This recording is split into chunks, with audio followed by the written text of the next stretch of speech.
Today we're going to talk about the presidency of Lyndon B. Johnson, essentially the mid to late 1960s. So, after the assassination of President Kennedy in 1963, Americans were not sure where the civil rights movement would go. Lyndon B. Johnson was a Southern Democrat. He was from Texas, and historically, Southern Democrats have not been the biggest supporters of civil rights. So while he was not originally a supporter of civil rights, LBJ did see the political benefit of helping African Americans. He said that it would ensure their votes for the Democratic Party, and he was right. So while his motives were not pure, LBJ did do a lot of good for African Americans and for the civil rights movement. Now, since LBJ was a Southern Democrat, he was able to persuade other Southern Democrats in Congress to support and pass civil rights legislation that they had been against for decades.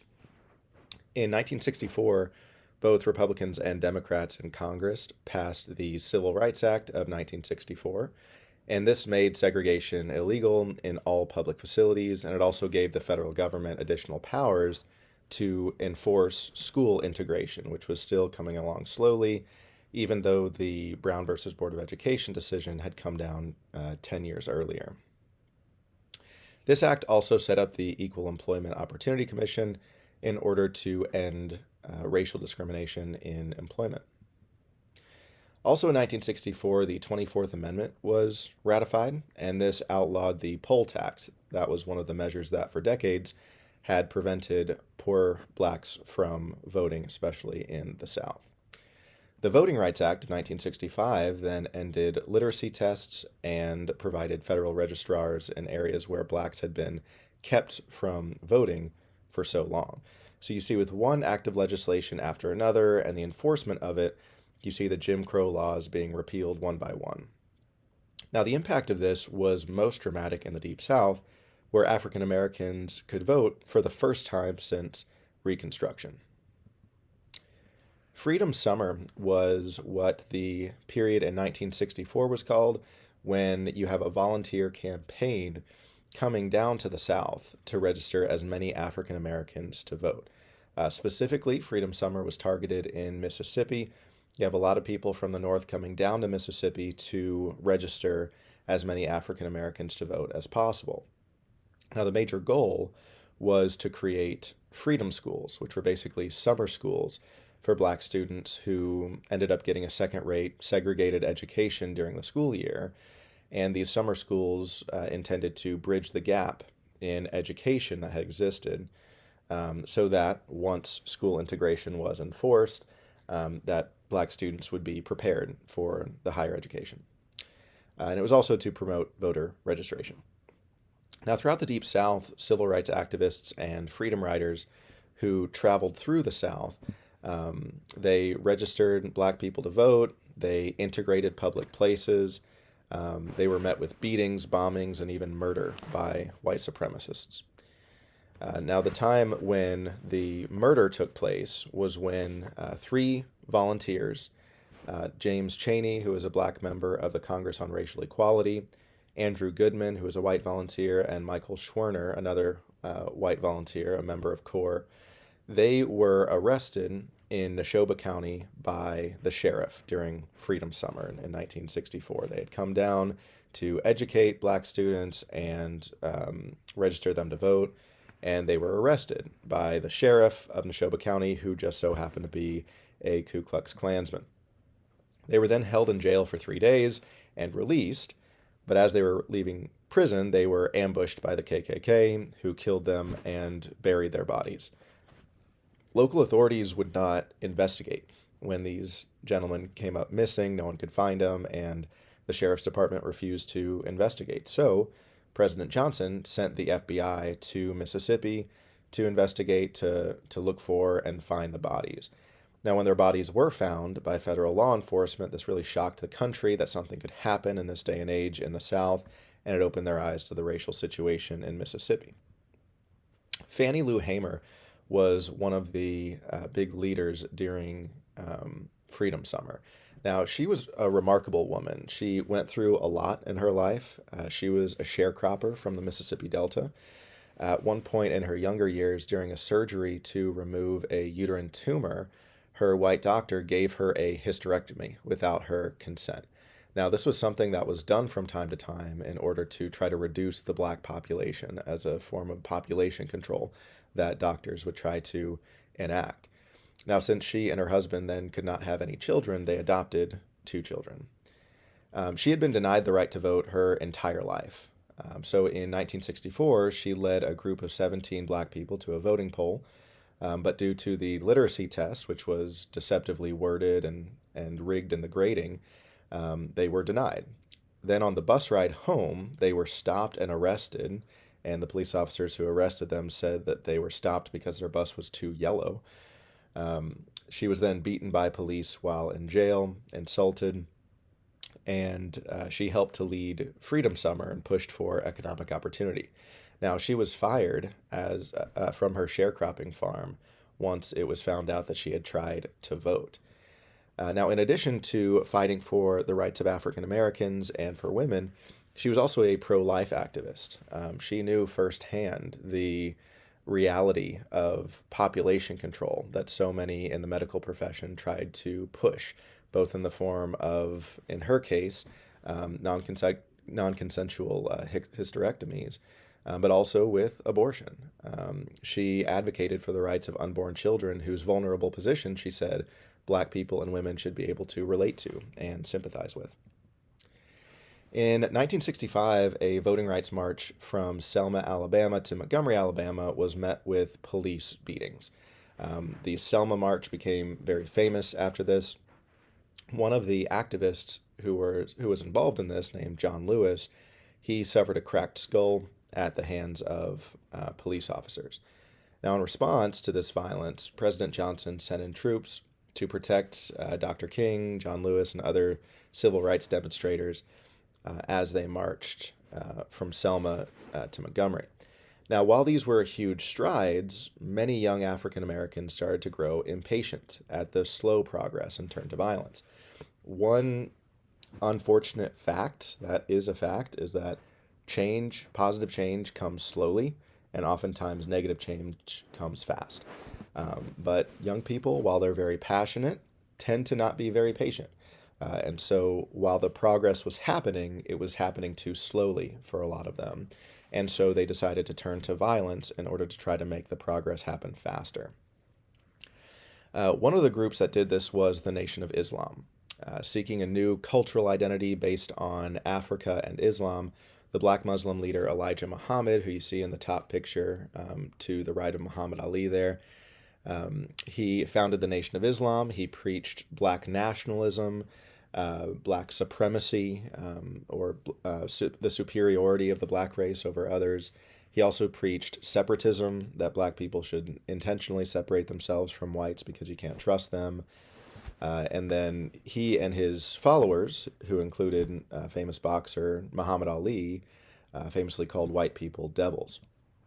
Another black Muslim activist, Malcolm X, criticized the peaceful demonstrators like Martin Luther King as Uncle Toms, which is a racial slur, a derogatory term used to refer to black people who are seen as too subservient to whites. And Malcolm X advocated the use of violence. Now, he was assassinated by black opponents from the Nation of Islam in 1965, shortly after he separated from the Nation of Islam. Now, Malcolm would give these very impassioned speeches advocating for not just progress for blacks, but revenge against whites. He believed that progress would come not when the past is forgiven, like Martin Luther King said, but when the past is avenged. He also called whites devils, and he said that blacks needed to divorce from whites and separate into their own nation, and only then could they be freed. There was one occasion in which a plane crashed, and this killed 130 white people on board. He then celebrated this publicly on the news as what he called a blessing from Allah, and he said that he prays for more blessings like that to happen, the deaths of whites. He then referred to John F. Kennedy's assassination as, quote, chickens coming home to roost, which is another word for karma, basically saying he had it coming. He then ridiculed Martin Luther King's March on Washington. He called it the Farce on Washington. And he said that freedom can never come through peace, and that Christianity was to blame for the plight of African Americans. Now, inspired by Malcolm X, especially after he died, you have several other extremist black leaders forming different groups to try to push for a faster racial progress. For example, Stokely Carmichael, he was a former leader of the Student Nonviolent Coordinating Committee. After Malcolm X's death, he rejected nonviolence and started to advocate for black power and racial separatism. Now, in 1966, the Black Panther Party was organized by Huey Newton, Bobby Seale, Eldridge Cleaver, and Fred Hampton, and others as a Marxist movement. It was a communist movement that advocated for self-rule for blacks. Now, the Black Panthers had several different strategies. One thing they would do is armed intimidation. They would walk around with guns, with ammunition strapped across their chest, and basically, in some ways, it was seen as a way of preemptive self-defense to intimidate police officers so that they don't brutalize black victims. But then they also use strategies like sexual assault against white women. For example, Eldridge Cleaver famously focused his efforts on attacking and raping white women as kind of a way to avenge for the past. Once again, certain groups saw revenge as the way of getting over the past, not forgiveness. And then there were even instances of murder. For example, Alex Rackley, who had been a Black Panther, but then he was accused of being a police informant. He was tortured and killed by the Panthers. Huey Newton went to jail for 6 months for repeatedly stabbing a man with a steak knife. And then on the night that he was released, he killed police officer John Frey. Huey Newton was then later killed by a member of the Black Guerrilla Family, which was another black militant Marxist group. The Black Panthers had several slogans, including Get Whitey and Burn Baby Burn, and this, combined with white racism, incited race riots throughout the mid-1960s. In the summer of 1965, for example, there were riots in LA that resulted in the deaths of 34 people and the destruction of over 700 buildings. And though the civil rights movement, did become increasingly violent, Martin Luther King and his followers never wavered, despite pressure from all sides. In fact, admirably, Dr. King denounced black violence as much as he denounced white violence, and for this he received the Nobel Peace Prize in 1964.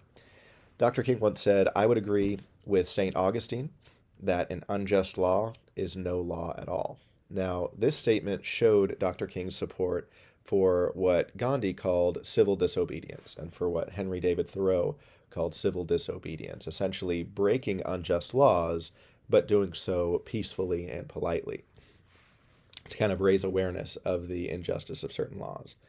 Now, Dr. King also stated, in the process of gaining our rightful place in American society, we must not seek to satisfy our thirst for freedom by drinking the cup of bitterness and hatred. So here he said that oppressed black people should not stoop to the level of their oppressors, but instead should overcome evil with good.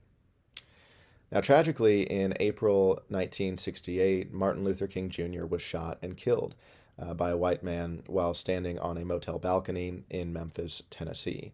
The nation just went into shock. You have massive riots erupting in 168 different cities across the country. When morning came, 46 people were dead. In fact, the only city that was peaceful that night was Indianapolis. And this is the city where Robert Kennedy, when he heard the address, he had been running for president at that time in 1968. And when he heard this horrible news, he told his aides, take me to the inner city, take me to the predominantly black part of the city that I'm in, and let me talk to them. And he did break the news that, yes, it is true. What you've heard is true. Dr. King is dead. And he gave a speech where he empathized with them and said, my brother was killed by an assassin as well. I know what this is like. And he encouraged them to fight evil with good. And because of that, there was no violence at all in Indianapolis that night. Now, tragically, 2 months later, Robert Kennedy himself was assassinated. So, even with Martin Luther King's death and the violent turn that had been embraced by several civil rights groups, the civil rights movement did a tremendous amount of good. It completely transformed this nation. Before the movement, all schools and public facilities in the South were segregated. African Americans were kept from voting. They were discriminated against by employers. But then by 1970, while the country still certainly had some racial issues, America was a completely different place. Segregation had been eliminated, voting rights had been given to all, and African Americans were no longer legally denied jobs or any rights because of the color of their skin. Well, President Johnson, while the civil rights movement and the big events of it were a big part of his presidency, another big part of his presidency was called the Great Society. Now, this was a series of government programs that Johnson created in order to wage what he called a war on poverty. Now, this spent billions of dollars on efforts to help the poor, including welfare. It was very well intentioned. I mean, helping the poor is one of the best things you can do. Jesus tells us many times to help the poor. Unfortunately, though, this did not work. The promises to eliminate poverty proved unrealistic, and what the Great Society instead did was it created a centralized welfare state that trapped a lot of people in poverty, stuck on government assistance. It was also very costly and damaged the economy going into the 1970s. One example of how the Great Society did more harm than good is the fact that LBJ looked and saw, okay, who is suffering the most? And he came to the correct conclusion that single moms are suffering the most economically. And so he said, all right, if you're a single mother, you don't have a husband, don't have a man living with you, then we're going to give you extra government assistance. Very well intentioned. But unfortunately, what this did is it incentivized people to not get married and to not have a father in the home. And this caused so many problems among poor groups, especially among African Americans, because not having fathers in the home, yes, while that means more government assistance, it also means you have more likelihood of dropping out of high school, of getting involved in a gang, of ending up in jail, of having a teen pregnancy yourself. And so it really created way more problems than it solved. And in fact, if you look at the poverty rate on that chart at the bottom there, the poverty rate was going down, down, down until the Great Society was implemented. And then it kind of flatlined after that, a little up, little down, and really has not changed on the whole.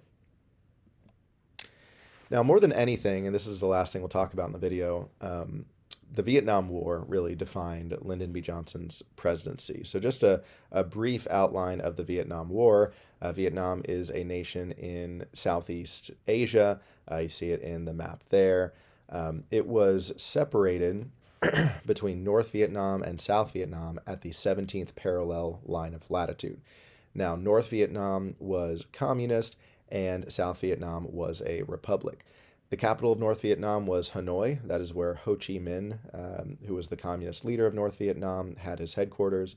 And then the capital of South Vietnam was Saigon. When the U.S. got involved in the Vietnam War, that's where our military had its headquarters. You see the Gulf of Tonkin to the east of the borders of Vietnam. There was a shooting that took place in the Gulf of Tonkin, and that's what really instigated U.S. involvement in the war. Then you have China to the north of Vietnam, just like you had China to the north of Korea, and they very much got involved in the Korean War. China's going to get involved in this war too. And then you have the countries of Laos and Cambodia to the west of Vietnam, and they too are going to get dragged into this war. So after World War II, France colonized Vietnam. They were the Allies given control of this territory that had previously been under the control of the Japanese.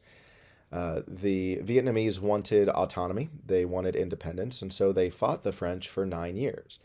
And then in 1954, the French left. They said, fine, you can have this country, it's not worth us dying.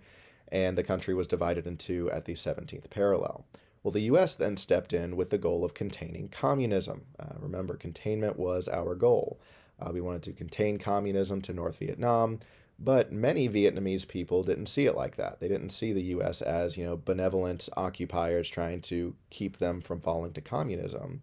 Many of them saw the U.S. just as another imperial power that wanted to take away their freedom. And this was a fundamental misunderstanding between the Americans and the Vietnamese that really led to this prolonged conflict. Well, American combat in Vietnam lasted from 1965 to 1973. The United States was on the side of the Army of the Republic of Vietnam, ARVN, or ARVN as we called them, essentially the South Vietnamese Army. And the two groups that fought against the U.S. were the Viet Cong and the Viet Minh. The Viet Cong were the South Vietnamese who actually supported communist North Vietnam and wanted them to take over South Vietnam and unite it all under one communist rule.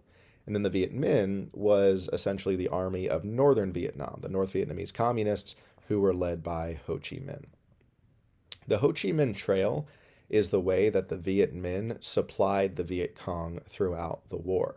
So you see the Viet Minh were in North Vietnam, and then there was a DMZ, or a demilitarized zone, on the border at the 17th parallel, the border between North and South Vietnam, and nothing could pass that. And so the North Vietnamese made this trail that went through Laos and Cambodia to get to South Vietnam. And that's how the Viet Minh resupplied the Viet Cong with troops, with supplies, with weapons. And that was really the lifeblood of the communist forces throughout this war. Now, when Richard Nixon became president, he famously bombed the Ho Chi Minh Trail in Cambodia. A lot of people said, why are you involving Cambodia in this war? And he said, the Viet Minh involved Cambodia in this war. We're trying to win this war and liberate the South Vietnamese, and we can only do that by destroying this supply line. So this supply line gave the communists a huge advantage in this war. Another thing that gave them the advantage was the fact that they knew the terrain. This was their home turf, and this was not conventional warfare. The Viet Cong and the Viet Minh, they would often set up hidden traps in the jungles. They would create this series of underground tunnels that they would hide in and attack from. They would literally live underground or up in the trees. The Vietnamese have been masters at guerrilla warfare for hundreds of years, going back to their conflict with China back in the 1200s. And this was a very difficult way to fight, all right, because there would be traps set up all throughout the jungle that American soldiers would fall into or get killed by, and it was really difficult to gain any meaningful tract of land. Therefore, we looked to air power as a way to cause the North to surrender and keep the South free.